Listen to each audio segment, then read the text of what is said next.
arts, man. What grade? 10. All right. So some of you I had this morning. Some of this is going to be similar. Some of it I've added other stuff in on different topics. So just try to pretend to pay attention. Okay, can I get everybody in the correct seat? I already said Jacob, get the correct seat. Get in your correct seat. If we promise we will not talk to you. No, I need you in your correct seat. Come on now. Oh my gosh, you're gonna be up. Come on, just Come go. on now. Okay. All right. So Come on now. again, my name is Steve Korossy. I'm one of the basketball coaches here at the high school. I've been with the program now for probably 4 or 5 years. My son graduated from Dunedin a year and a half ago. So I'm originally from Cleveland, Ohio. Wait, no. Jacob, put your chair back so that Caleb can sit down. I lived there 39 and a half years and then finally moved to Florida. I escaped Ohio, finally. So I'm going to cover a few different topics. I'm going to mix it up from this morning, especially for some of you that were in there this morning. I'm going to talk about some of my hobbies. Then I'm going to talk about my former profession and then what I'm doing now. And kind of go over some different things. So, who here remembers back when they were young children? You don't sit by me. Here we go. All right. It's that Go around the room. Your favorite I'm animal. not gonna Ready? say Anthony. Lion. Llama. Dog. Cheetah. Please just move. What? I'm sorry. Panther. Tell her to get up. Dog. Pick one. Tiger. Okay. Lion. Cat. That was it. Cat. Okay. Gotta speak loud. Tiger. Okay. Dog. Black panther. Panda. Penguin. Favorite animal. A lion.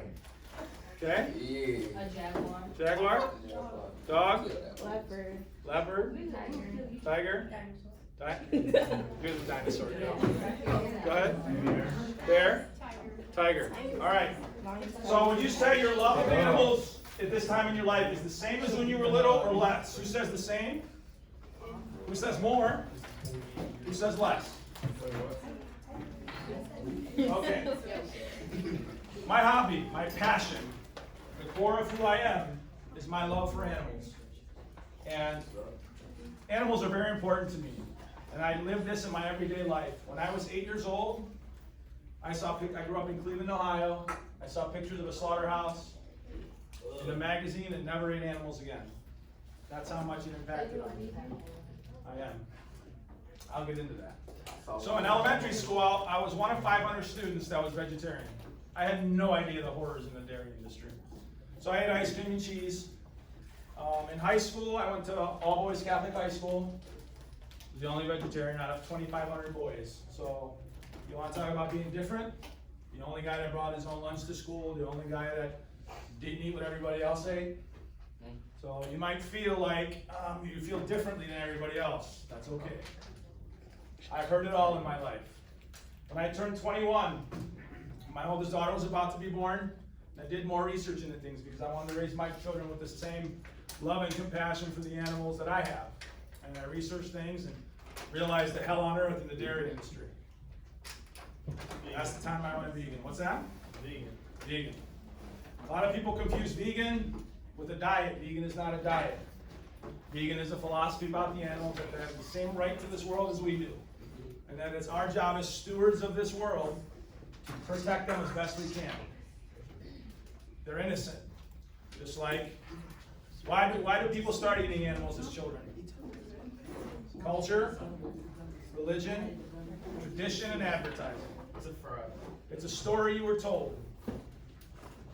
You said taste? Do you get hungry when you see roadkill on the side of the road? Yeah. See, now you're gonna make this whole class of the. No. This is enlightening. I can't say anything in here that is going to make you do anything. I can only awaken you to the truth. That's how I felt about hot dogs when I found out what they were made of. So, most people are repulsed by the sight and smell of death, let alone the taste of death. Animal products are changed over to look and taste something differently than it is. Just like when you watch a Chick-fil-A commercial, you're not picturing the chicken being hung upside down, right? So, That's a cow. That too, they do the chickens too. Anybody could look this up on the internet, we're the information age, you can pull this all up, videos on YouTube of what goes on. It's that humans create the hell on earth for the animals. So, that's my passion. I have it stamped on my arm. Why? Because I want people to ask me, hey, why are you vegan, or what's vegan? Vegan is not a diet, it's a philosophy about the animals. Plant-based is a diet, but vegan is a philosophy. I don't eat animals, I don't eat their secretions, I don't have furniture wrapped in their skin. These are the realities. It's the story that you were told, to love dogs and cats and treat them like family, and the other animals we create hell on earth for. When I go to Publix and I go down to aisle 6 to buy some rice, and I see the dead animal parts in the packages, I picture what they went through. It's important, you're the future. You know, at one time, slavery was an act that was supported by the masses. And eventually, enough people stood up and said, we're not going to tolerate this in a civilized society. And in this country, slavery was gone. Same thing with women's suffrage. There's slavery in parts of the world right now. Every year in this country, just in this country, over 10 billion land animals are killed. Over 18 billion sea animals are killed. Why? People want to say, people want to say health. Every major disease humans get is directly related to consumption of animal products. Obesity, cancer, heart disease, to name the top few. Do your research. The World Health Organization classifies processed meats as a Class A carcinogen, cancer causing, just like cigarettes. But yet, if you go on the American Cancer Society website, they promote eating animal products. In this country, they teach you to have bad eating habits, and then as you get older, you start exhibiting signs of disease. And then what do? They give you medications to mask the symptoms. It's a business, it's profit. Same as slavery was, it's a profit. So look within yourselves. You know, I had a friend of mine who went vegan after he heard a lecture, and he knew it was always wrong, but he figured all the animals were already dead anyway. And he said, but once he heard this lecture, that he realized that by buying it and paying for it, he's paying it for it to happen to the next animal. So I had a whole long presentation for some of you this morning. That's really all I'm going to touch on. The information's out there. You can look it up. Don't believe me. But don't believe those commercials you see on TV or the nice packaging at the store, because that's not reality. The words free range, the words cage free, those are all marketing gimmicks. They're not cage free. So, now that I've got everybody depressed, we'll go into my career. Like I said, I grew up in Cleveland, Ohio. I went to private schools. I didn't put a lot into high school. I sat in the back of the class, probably where she's at, and I had my head down most of the time. That's just like me. But see, my reason was because I went to an all-boys Catholic high school, and I was angry about that. I wanted to go to a co-ed school, you know? I didn't put a lot of effort into high school. I did enough to get by. Probably a C average, didn't do much. And I went to a private college prep school. But when I went to the police academy at the age of 26, I was definitely more with it. And I was second in my class. The only other guy that was ahead of me was the guy I studied with. He got a point higher on the state exam. So, you gotta make out of what you do, you gotta always put in your best. Always. No matter what you do. Even if you don't like it, you gotta do your best. If you don't like it, get it done and then do something different. So I went to the police academy, and then I got a job as a cop. 15 years. For the bulk of those years, I was a sergeant. I had numerous awards, Officer of the Year, I had life-saving awards, I had awards for my work with kids, I had all kinds of stuff. But I'll tell you right now, there's a lot of corruption in the judicial system, including law enforcement. Who knows what Miranda is, Miranda rights? Who wants to speak up and say what it is? It's where when they try and arrest you, they say you have the right to remain silent. Anything you say can be turned against you. Okay, good. Do the police always have to give you your Miranda rights? Yeah. Yes. They don't. only if you're gonna be questioned in custody. The police officer's trying to establish what happened, and you're free to leave, then it doesn't apply. But if you don't have the freedom to leave, or you're under arrest, or you're at the station and you can't leave, then Miranda applies. Miranda came from a case back in the 60s. A guy with the last name Miranda got arrested and he confessed to a crime, and then it went all the way up to the Supreme Court because his words were used against him and he didn't know what he's doing. So we got our Miranda rights. Everybody knows their Miranda rights. You should know it. You have the right to remain silent. You know what that means? Shut up. Shut the front door. My opinion as a law enforcement officer when I went in was always talk to the police, be truthful. But in my experience was seeing what other cops do, most of them, they'll turn it against you. They'll find a way to turn it against you. And not all cops are bad. Don't do what the police tell you, of course, but know your rights. If you get pulled over, how many of you drive? Anybody? Okay, so if you get pulled over and the cop walks up and starts talking to you, and then he said, tries to get out, and then he said he's gonna search your car, can he? No. Are you sure? Yeah, okay, that was a warrant. Unless you have suspicion. He can't. Suspicion of what? Suspicion of drugs. Like if Correct. If your car smells like weed, then you're gonna go to your car. Correct. So you either need consent, or a warrant, or the sign or indication of contraband, drugs, things like that. So if we have the drug dog walk around the car and the drug dog hits, the courts have said that that's enough to search a car without a warrant. Also, exigent circumstances. If they think somebody's locked in the trunk, they can search the car. But they can't use anything against you what they find.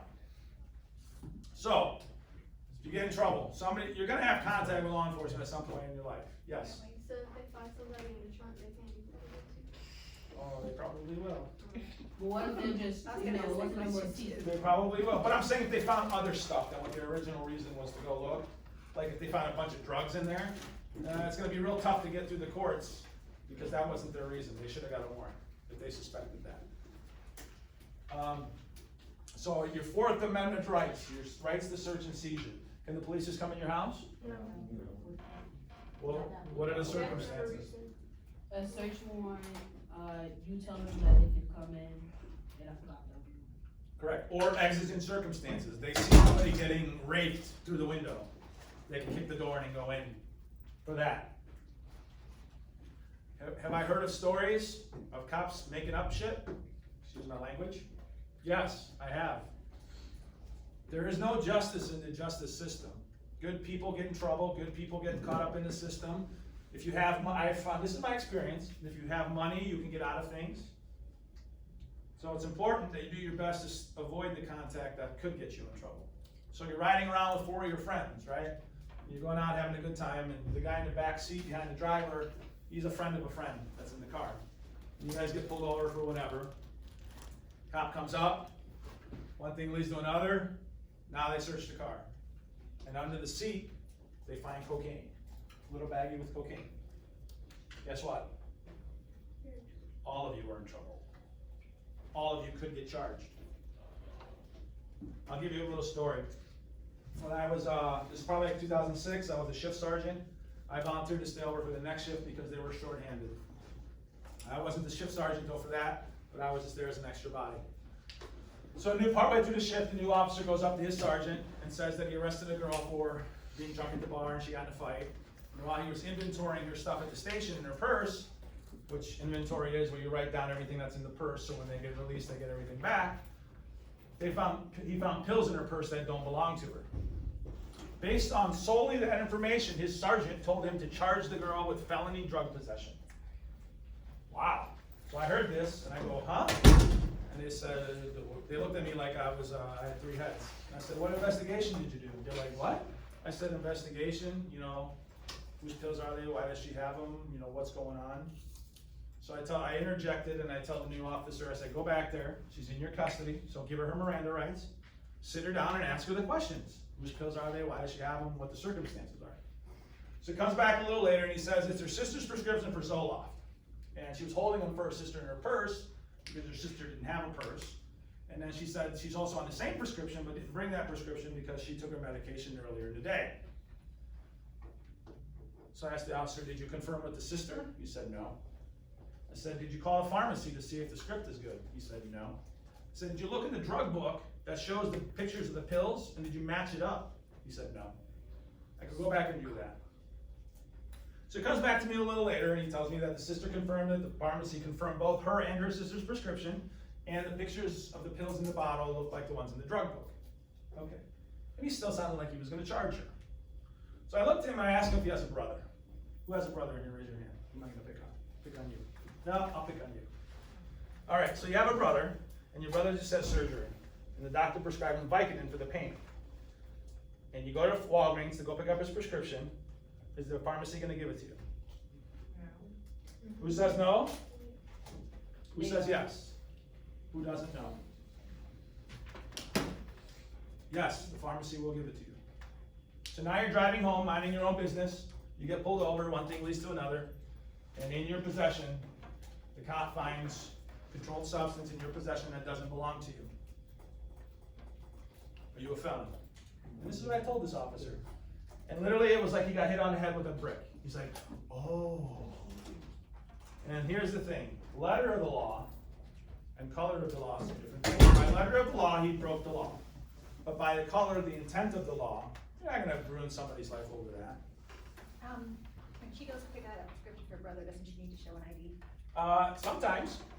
Sometimes not. It depends what the substance is. If it's like a class scheduled drug, yes. If not, then no. You just got to give the name and the date of birth, and that's it.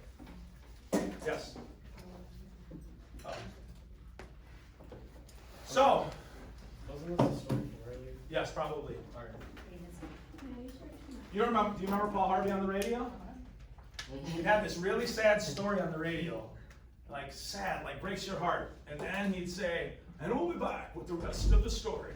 And then he'd go to commercial break, and then he'd come back and say, and now, the rest of the story. And he would have a really feel-good ending to the story. So here's the rest of the story.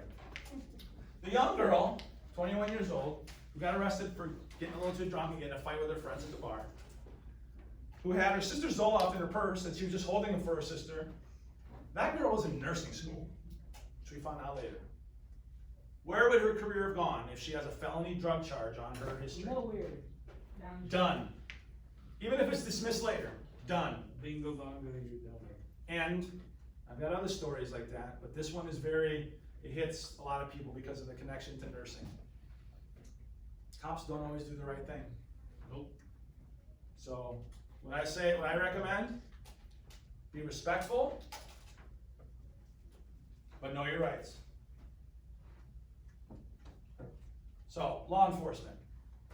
I worked as the court officer, I worked as the shift sergeant. At the same time, I essentially ran the basic functions of the police department. I had 30 police officers working under me, dispatchers. I did the scheduling, I did the maintaining of the evidence room, I did everything and anything. I really enjoyed it. But as time went on, you realize that law enforcement isn't a profession that you get into it for. Because I got into it for the cliche stuff. Make a difference, help people, fix things when they're broken, kind of thing. And that's not what it's about, unfortunately. That's what it should be, but it's not. Do you know that police nowadays pretty much record everything? That's a good thing. I used to record, first, before the video cameras were popular, I used to carry a little digital recorder in my pocket. Why? Because it's going to cover me if somebody says something. But here's another thing too, audio doesn't always tell the full story. Because if I say on audio, oh look, it's the president! And the president's not there, you can make the audio sound differently than what's really going on. Video, it's a little harder. So I'm glad cops are carrying video and you see some of the truths coming out. But I also say don't judge cops either too harshly because they have a split-second decision to make a decision under a very stressful situation. And it's tough. There was that shooting in Parkland, Florida. The officer ended up staying outside the building. You guys know about that? There was that shooting last year, the year before in Parkland, Florida. There was a school resource officer on site, and the security footage showed that he was outside the building and didn't go in during the shooting. Now, not only did he lose his job, he got charged dereliction of duty. So he's going through that case right now. I have two opinions on that. One, cops always want to should want to do things. He was later in his career, so he's probably more just wanting to coast through. But it's also tough, because no matter what he would have done, if he would have went in with a handgun versus a long gun, he would have probably been dead. So it's really tough.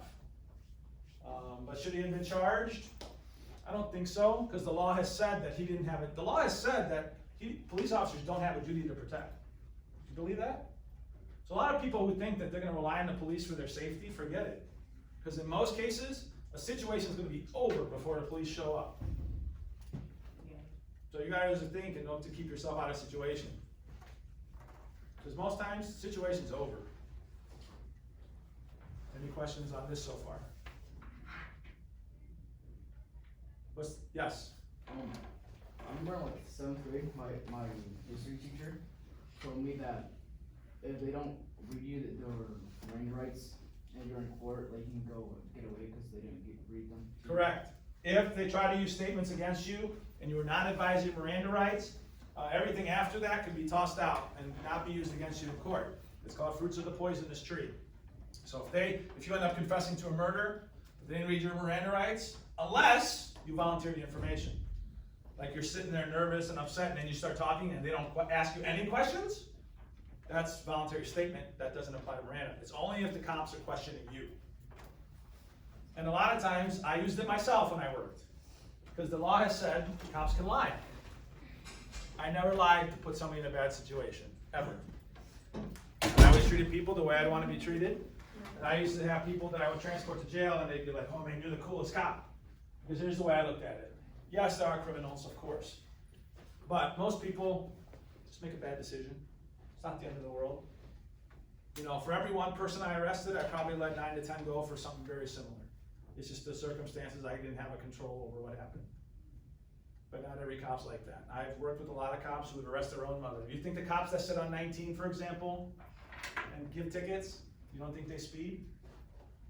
Yeah, Of course they they be do. putting on their lights just to get through it. But even that, you think when they go home after work they don't speed? Of course they do. Everybody speeds. So I find it hypocritical to give tickets for speeding when you're speeding. I had a friend of mine who had a friend who worked on a department, and he led the department in DUI arrests. He was getting awards from Mothers Against Drunk Driving for the number of arrests he was making. And he's the same guy who would get off his shift, go to the trunk of his car in the parking lot of the police station, open the trunk, open the cooler, grab a cold beer, get in the car, crack it open, and drive home drinking a beer. Hypocritical. So always carry yourself. What has stuck with me, and the big reason that vegan's important to me, is be the change you want to see in the world. Find what's important to you and make a difference. Because you can't change the world, but you can change the immediate world around you. So in anything that you do. So what do I do now? I moved to Florida, and it was time for a change.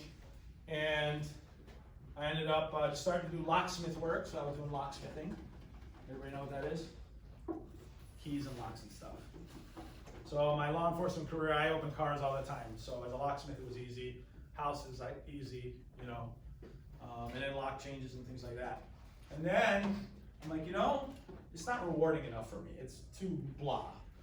So I got my certification to be a home inspector. Who knows what that is? They check at your house, make sure nothing's wrong. Correct. Basically what I do is, let's say you buy a house, and you're the buyer, and you make an offer to the seller, and the seller accepts your offer. We agree on a price. And the next step is me as the home inspector, I come in and inspect the house. The roof, the electrical, the plumbing, the outside, everything. Then I take pictures, I notate any defects or deficiencies, I notate good things too. And then I do a report, and I attach pictures. The report for that is about 50 pages on average. So, and then I send that over to the buyer. And then if there's a lot of problems, the buyer can take that to the person selling the house and say, hey, I need these fixed if I'm gonna buy this house. Or they can agree that they're gonna take off certain money off the price of the house, and then they work it out that way. But my role is to check for defects. A lot of times I'll see electrical defects or plumbing defects. Who knows the different types of loans there are for a house? Anybody? Do you know what a loan is for a house? What's it called? Anybody? Mortgage? You ever heard of a mortgage? Mortgage is a loan for a house. So let's say you buy a house for $100,000, and your interest rate's gonna be about 4%. By the time you pay off that house in 30 years, you're gonna probably pay over $200,000 for that house. That's how much the bank makes on loaning you that money, because they loan you the money basically. That money goes to the person that you bought the house from, and then you gotta pay the bank back with interest. So there's three main types of loans. There's a conventional loan, 30 years usually. You can do a 15-year, but usually 30-year conventional loan. And then there's two government-backed loans, known as a VA loan and an FHA loan. VA is for like veterans and stuff, military guys and retirees. And then the FHA is another one that's, basically it's backed by the federal government. Sometimes first-time buyers can qualify for an FHA loan. Basically, if you don't have 20% of the purchase price of the house to put down as a down payment, then you have to get what's called PMI, which is private mortgage insurance. And you're basically paying for an insurance anywhere from $100 to $200 a month usually. That just in case you default on the loan, meaning is you can't make your payments. They take the house, but the bank's not out all the money, because then it's backed by the federal government. So my role when I do the inspections, usually VA and FHA loans are more, they want to see specific things in an inspection report, because they're worried about safety, smoke detectors, electrical issues, stairs that are loose, things like that. So, kind of have different things, and what I'll tell you is you're going to go through life, and you're going to have different stages. You're going to do something for a while, and then for whatever reason, through your decision or not, you're going to change something different. It's okay. So I've asked earlier classes what they want to do. So we're going to go around. What do you want to do after high school? I don't know. No idea? How about you? Cosmetology? Okay. Don't know? College football? I'm sorry? Nurse? Mechanic? Pharmacist? Narcotics officer? How about you? Veterinarian? Cosmetologist? Don't know? Don't know? Navy? Firefighter? No idea? Mechanic? How about you, Texas? How about you? What do you want to do after high school? No idea? How about back there? Forensic files, okay?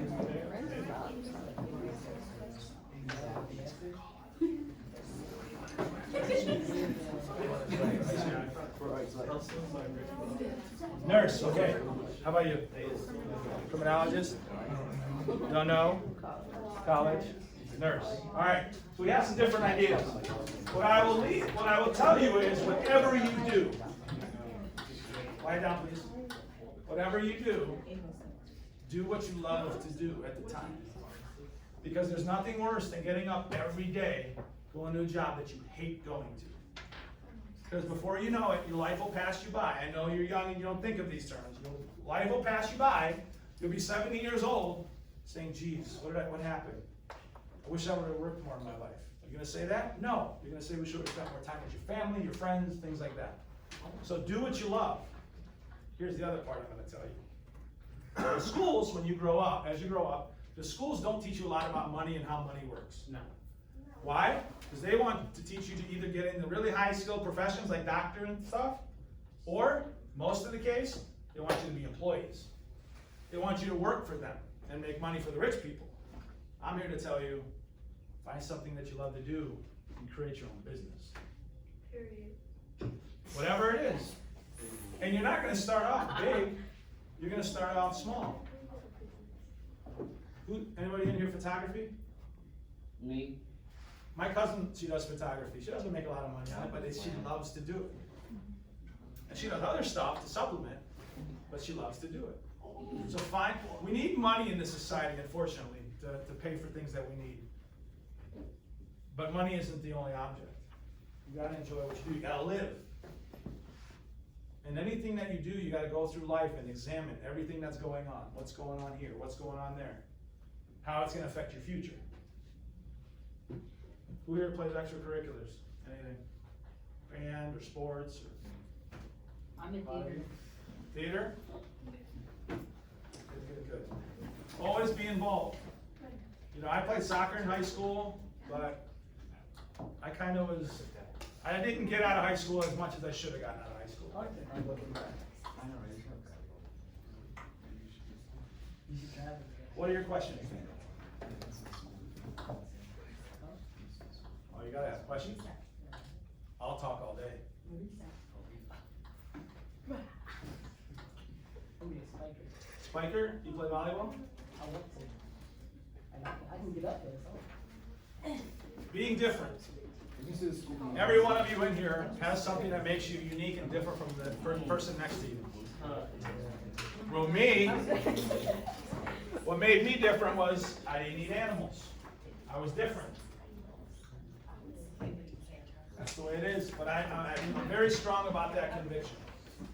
Because when you look into the eyes of a dog and a cat, you know, I had some newer friends coming over in Ohio, and I let them ahead of time, hey, don't bring any animal products because I don't allow those in my home. And he said, why are you forcing reviews? And I said, I'm not. You can choose not to come over. I said, I can't change the world, but I can change the world immediately around me. I said, I'm going to put it to you this way that you might understand. I said, and I'll preface this by saying this isn't any offense to anybody who's of Asian ancestry.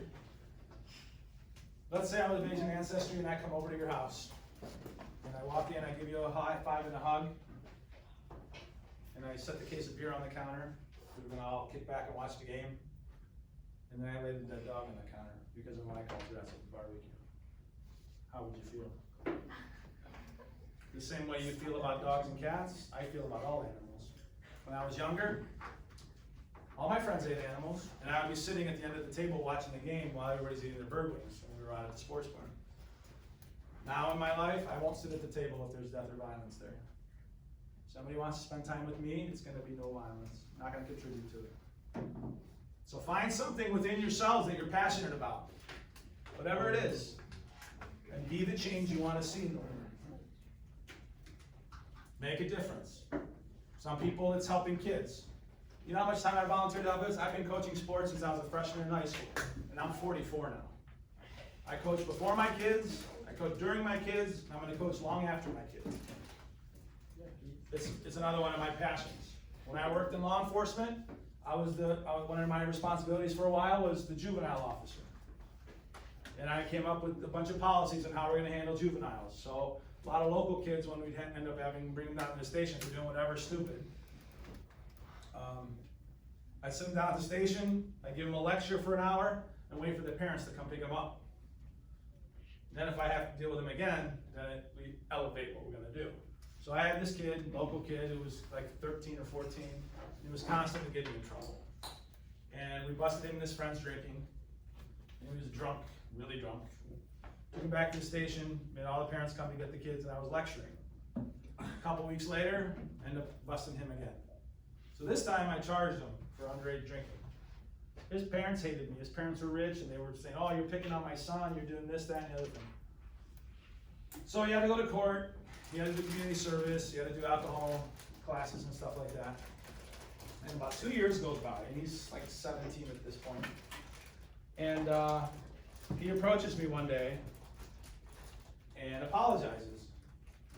And he says that he was selected in his class as the most improved. And they were having a banquet for all the kids in the county that were selected to be most improved in their class. And he said he had to take the person who most influenced their life for the better. And he picked me. That is probably, I would say, my most rewarding accomplishment in law enforcement. Because then he got up in front of a room full of kids and people who influenced them and told this brief story. And it actually inspired him to look into getting into law enforcement. He volunteered as a dispatcher that summer, right when he turned 18, and it inspired him. So, you're going to make mistakes in life. That's okay. And you're kids still. You want to make the mistakes now, if you're going to make them. Because you're going to be 18, and guess what? Reality will set in. And then you're going to be like, oh my God. Don't wait till you're 18 to start making mistakes. I'm not saying go make mistakes on purpose, but go learn from your mistakes. I always say this too, you can learn from your mistakes. That's great. Some people don't. But even better if you learn from other people's mistakes. So look at your friends, look at your classmates who get in trouble, don't do the things they're supposed to do, and see what happens. And learn from that. Don't follow the same path. And don't think you're invincible. I was your age once, not too long ago, and I'm 44 now. Poof, like that. My kids were this little. Poof, they're adults almost now. A couple of them already are. Time flies. You'll be seniors before you know it. So you gotta have a plan. Right? Because life is just a sequence of problems. Little problems, little problems, little problems. You gotta solve them. You gotta have a planner. You gotta write things down. You guys have it easy in school now. Why? Because if you show up and you turn in your work, you're pretty much guaranteed to pass. Am I right? Yeah. But don't settle for just mediocre. Don't settle for, I can pass. Strive. Be the best in anything that you do. You need to learn some things, right? Some of the stuff you'll never use. But you need it. You think some of those complex mathematical formulas in your math class, you think you'll ever use it? No. But what does it do? It teaches you to think. It teaches you to think. Because you know mathematics can be adjusted. Mathematics can change depending on what part of the world you're from, how you were taught to do the formula, your answer will be different. But it's about getting you to think. Geometry you will use, for sure. Measurements and figuring out area you will use in pretty much every profession. And some basic algebra, the basic stuff. But it's your ability to change. Now let's switch gears a little bit to your cell phones. You guys post stuff on your cell phones, right, all the time? Social media, boom, boom, boom, all the time? You know that all goes into one database, right? You know stuff that you delete on your phone is still there? Yeah. You know stuff you post, even though when you delete it, it's still there? Oh, here we go. The federal government monitors all that stuff. You think Facebook just tags your friends just to be cool? No, it's to monitor stuff. I used to say this 20 years ago. People used to look at me like I had 3 heads. And then 5 years ago, we had Edward Snowden come out. Who knows Edward Snowden? Anybody? Nope. Your assignment's going to be to go watch the movie Snowden. It's on Netflix. And I think Amazon Prime Video too. Edward Snowden was a government contractor. And he worked and did different things for the CIA. And then about 5 years ago, he saw that the government was overreaching on our rights. And he disclosed the stuff to reporters of what's been going on. And he's been in isolation now in Russia ever since. Because he met some reporters over in Hong Kong, and then he was going to fly to South America. And then when he was flying through Russia, the United States canceled his passport. So he's been stuck in Russia ever since. But he said, they monitor everything. Your phone, listen up, your phone, even if it's off, you think it's off, they could remotely go into your phone and listen and watch the camera. That's the reality. When I was growing up, we didn't have cameras everywhere. Now when I see them, I'm kind of like, I don't like it so much. But to you guys, listen up, to you guys, it's normal. Cameras everywhere is normal. So always remember that. They're always being watched. Why does it matter? I hear this all the time. Oh, if I'm not doing anything wrong, it doesn't matter. But if they're putting everything into a database, and let's say in 20 years something's illegal that isn't illegal today, they can use it against you. So just be mindful of that. Don't post everything that you do on social media. You know, you post on social media, you're going on vacation to go camping, and then you get your house broken into, and you wonder why. But you put your business on. So be mindful of that. Don't tweet or Facebook post or Snapchat everything on emotion. Because you might say something or do something that an hour later when you're calmed down, you're not going to feel the same way. Be mindful of that stuff.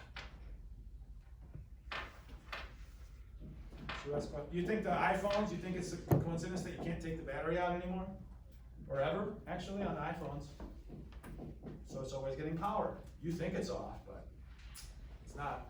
You know, they taught us in law enforcement, there's 3 levels of the internet. There's the level that everybody sees, And then there's behind the scenes stuff that only certain groups have access to.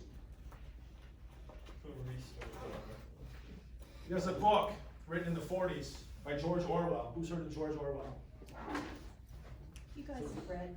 Book called 1984. Have I heard of it? It was a book that was kind of like a prediction book of what's going to happen in the year 1984. And basically a lot of the things are coming true. And that's like programming and getting people to do certain things.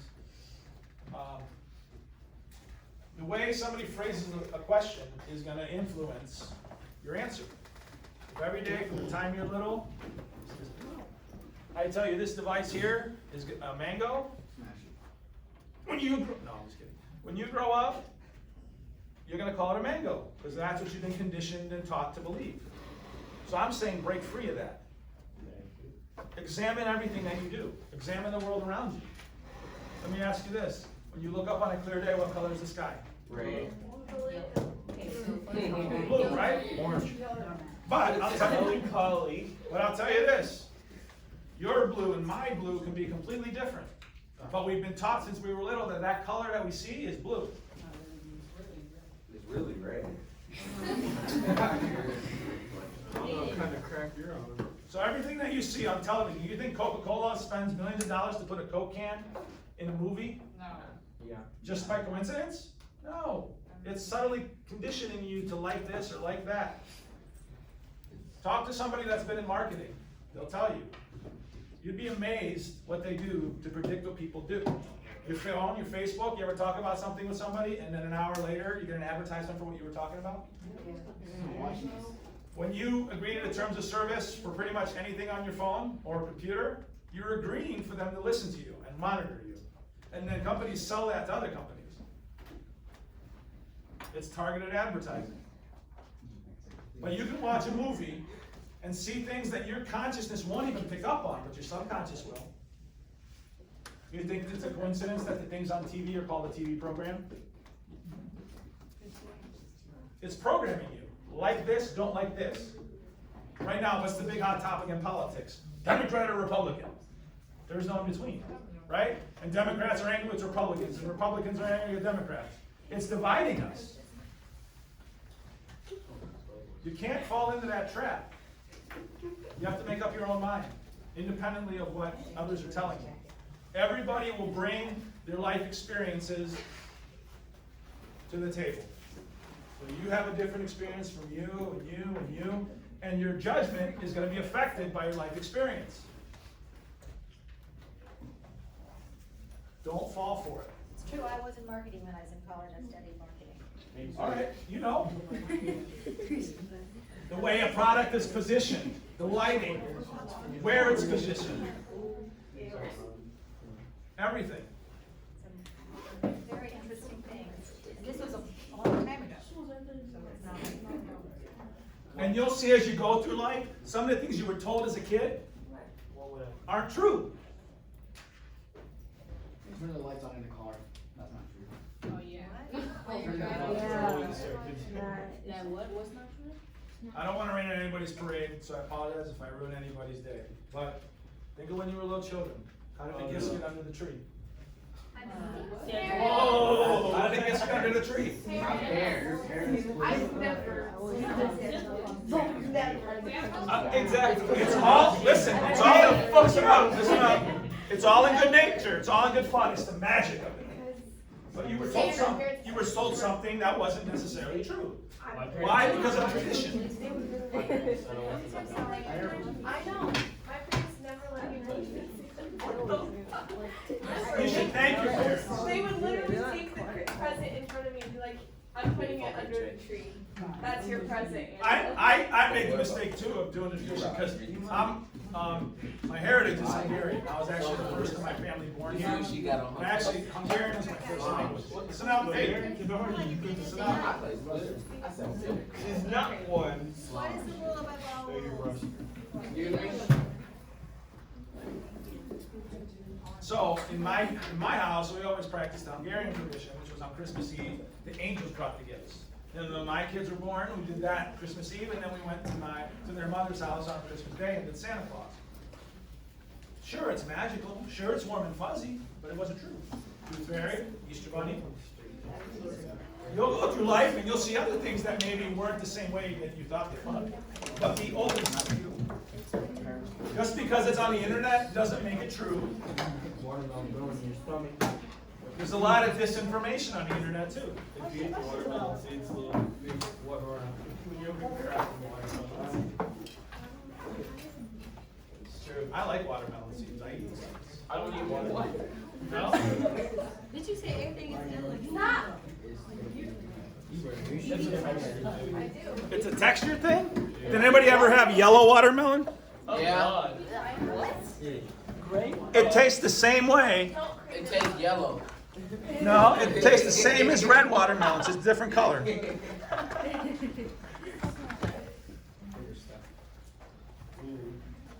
Can I help you pass them out? What, I'll pass them out? Yeah. Alright. You can pass them. I'll do I this got one one. last week. You guys have any questions? You can reach out. I already got one. Santa Claus never gonna see them. Thank you for your attention. Behave for your teacher. Have a good day.